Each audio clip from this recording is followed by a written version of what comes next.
Hi hi అందరికీ నమస్కారం అండి. ఎలా ఉన్నారు అందరూ? అందరూ బాగున్నారని కోరుకుంటూ వెల్కమ్ బ్యాక్ టు మన వంటకం.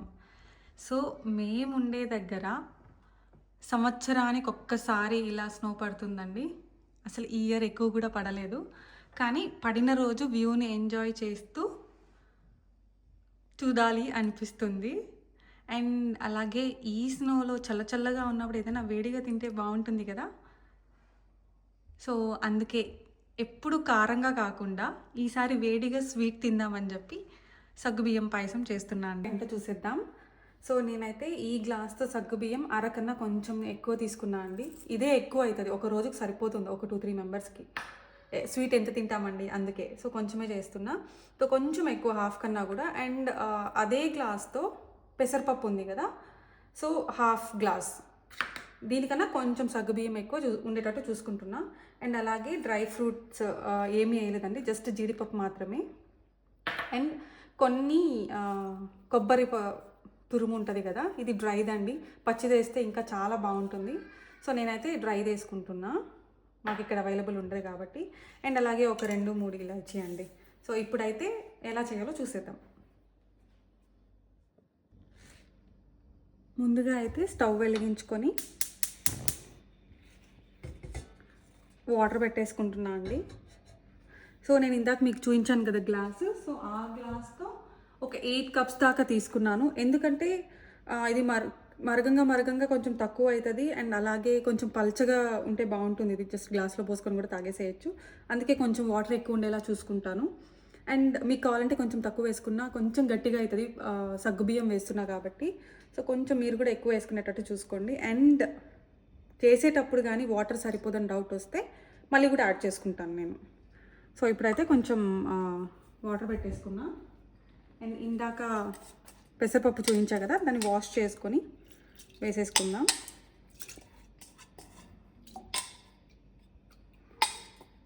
ఇది కాసేపు ఉడకనివ్వాలండి. ఉడికి కొంచెం నురగ వస్తుంది కదా, ఆ నురగను తీసేస్తానండి. పప్పు ఏదైనా పప్పు కొంచెం ఉడికాక నురగ తీసేస్తా. సో ఇది కాసేపు అలాగే ఉడకనిచ్చుకుంటాను. చూసారు కదండి, ఇలా నురగైతే వచ్చింది. నేనైతే ఇప్పుడు దీని పక్కకు తోడేసుకుంటానండి. ఇలా పప్పు మీద వచ్చే నురగ మంచిది కాదంటారు, అందుకే నేను తోడేస్తాను.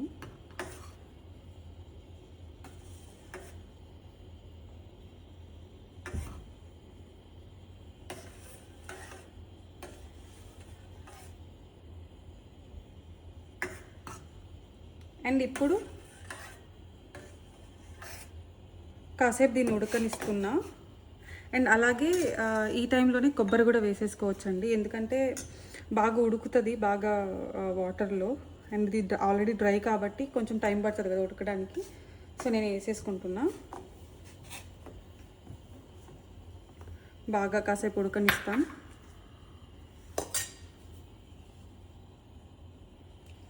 అండ్ ఈ పాయసం అనేది రకరకాలుగా చేసుకోవచ్చండి ఈ సగ్గుబియ్యంతో. ఇప్పుడైతే నేను పెసరపప్పు వేస్తున్నా కదా, దాని బదులుగా పెసరపప్పు బదులుగా పచ్చినిపప్పు వేసుకోవచ్చు. అండ్ ఉత్తది కూడా చేసుకోవచ్చు, చాలా బాగుంటుంది. అండ్ ఇంకొకటి, కొబ్బరి అనేది మ్యాండేటరీ ఏం కాదండి, జస్ట్ టేస్ట్ కోసం ఉంది కాబట్టి యాడ్ చేస్తున్నా. అండ్ ఈ టైంలోనే నేను ఇలాచి ఇందాక తీసి పెట్టుకున్నా కదా వేసేస్తాను. సగ్గుబియ్యం కొంచెం ఇది ఒక 70% ఉడికిపోయినాక వేస్తే చాలండి, ఎందుకంటే ఇది పప్పు అంతా ఉడికి వాటర్ లాగా అయిపోతుంది. అప్పుడు దాంట్లో ఈ సగ్గుబియ్యం ఒక 5-10 నిమిషాలు ఉడకబెట్టుకుంటే చాలు. ఇప్పుడే వేసేస్తే సగ్గుబియ్యం కూడా మెత్తమెత్తగా అయిపోతుంది కదా, అందుకు. సో నేనైతే ఇది బాగా ఉడకనిచ్చుకుంటాను అండి. పప్పు అయితే ఉడికిపోయిందండి, ఒక 60% ఈజీగా ఉడికింది. సో నేను ఈ టైంలోనే సగ్గుబియ్యం ఉంది కదా ఇందాక చూపించింది, జస్ట్ వాష్ చేసి పెట్టుకున్నా నీట్గా, వేసేసుకుంటున్నా అండి.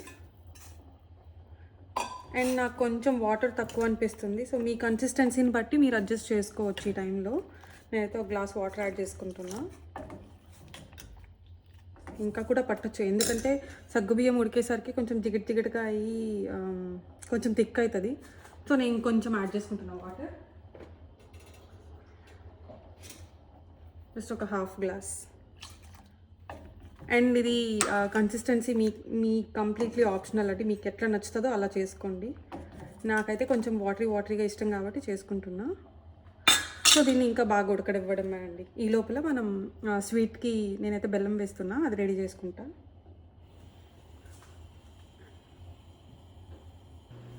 సగ్గు బియ్యం కూడా బాగా ఉడుకుతుందండి. నేను ఈ టైంలో పాలు కొంచెం పోసుకుంటున్నా. అండ్ ఇది కూడా ఆప్షనల్ అండి, పాయసంలో పాలు వేస్తే బాగుంటుంది కదా, అందుకే వేస్తున్నా. సో దీన్ని బాగా మళ్ళీ ఉడకనిస్తున్నా. సో సగ్గు బియ్యం సగం ఉడికినట్టుందండి. సో అలా కాసేపు వదిలేస్తున్నా.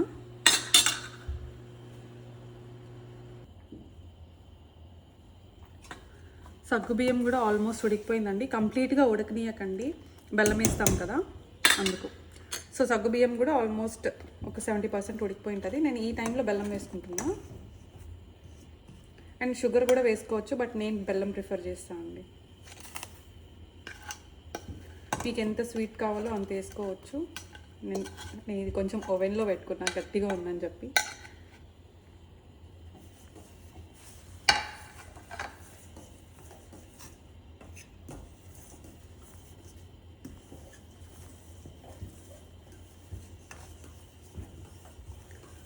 సో ఈ బెల్లం అంతా కరిగి స్వీట్ పట్టేలోపు గీలో ఇందాక చూపించిన జీడిపప్పు వేయించేసుకుంటాం.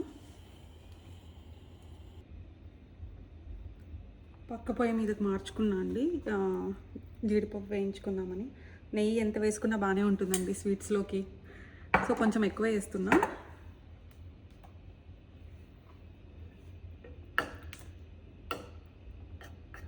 ఇది బాగా కరగనిచ్చాక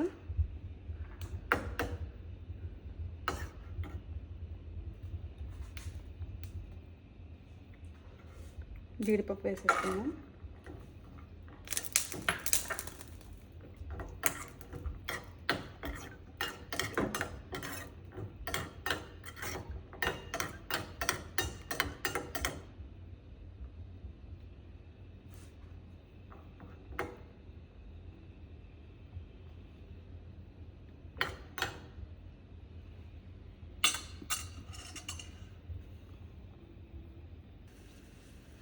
జీడిపప్పు అయితే బాగా వేగిపోయిందండి. ఇప్పుడైతే నేను స్టవ్ ఆఫ్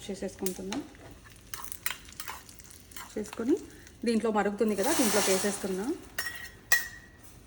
చూసారు కదండి ఎంత మంచిగా అరోమా వస్తుందో గీ వేసాక. ఏమైనా స్వీట్స్ అన్నీ గీ వేస్తేనే కదండి. ఇప్పుడైతే ఇంకొంచెం సేపు ఉడకనిచ్చేసుకుందాం. అన్నీ ఉడికిపోయాయండి, అన్నీ చక్కగా కుదిరాయి. సో చూసారు కదా, చేయడం కూడా చాలా ఈజీ, కాకపోతే కొంచెం టైం పడుతుంది పెసరపప్పు అన్నీ ఉడికించడానికి. బట్ చాలా హెల్దీ కూడా. పెసరపప్పు ఒంటికి శాంతం అంటారు, అండ్ అలాగే సగ్గుబియ్యం కూడా ఒంటికి శాంతం కదా. సో ఏదైనా పండగలు వచ్చినప్పుడు కానీ అండ్ అప్పుడప్పుడు మాకు తినాలనిపించినప్పుడు కూడా ఫ్రీక్వెంట్గా చేసే స్వీట్ ఇది. ఎందుకంటే మంచిది, అండ్ కొంచెం బెల్లం వేస్తాం కాబట్టి ఓకే, యాక్సెప్టబుల్. మరి షుగర్స్ ఎక్కువ తినొద్దు అనుకుంటే. సో ఇదైతే అయిపోయిందండి, సర్వ్ చేసుకోవడానికి రెడీ ఉంది. నేనైతే ఇప్పుడు స్టవ్ ఆఫ్ చేసేస్తున్నా. పడుతున్నప్పుడు చూసారు కదా చిన్న చిన్న స్నో ఫ్లేక్స్, అలా విండో పక్కన కూర్చొని వ్యూ ఎంజాయ్ చేస్తూ ఈ వేడి వేడి పాయసం తింటే భలే అనిపిస్తుందండి. సో మీరు కూడా ఒకసారి ఇలా పాయసం ట్రై చేసి చూడండి. అండ్ హెల్త్కి కూడా చాలా మంచిది, బికాస్ ఆఫ్ పెసరపప్పు అండ్ కొబ్బరి, డ్రై ఫ్రూట్స్, సగ్గుబియ్యం అన్నీ మంచివే అండి. సో ఇలా క్లైమేట్ చల్లగా ఉన్నప్పుడు వేడిగా తింటే భలే అనిపిస్తుంది కదా. సో ఒకసారి ట్రై చేసి ఎలా వచ్చిందో కమెంట్ సెక్షన్లో లెట్ మీ నో. అండ్ ఇలాంటి మరిన్ని వీడియోల కోసం do like and subscribe to మన వంటకం. మళ్ళీ వచ్చే వీడియోలో కలుద్దాం. బాయ్.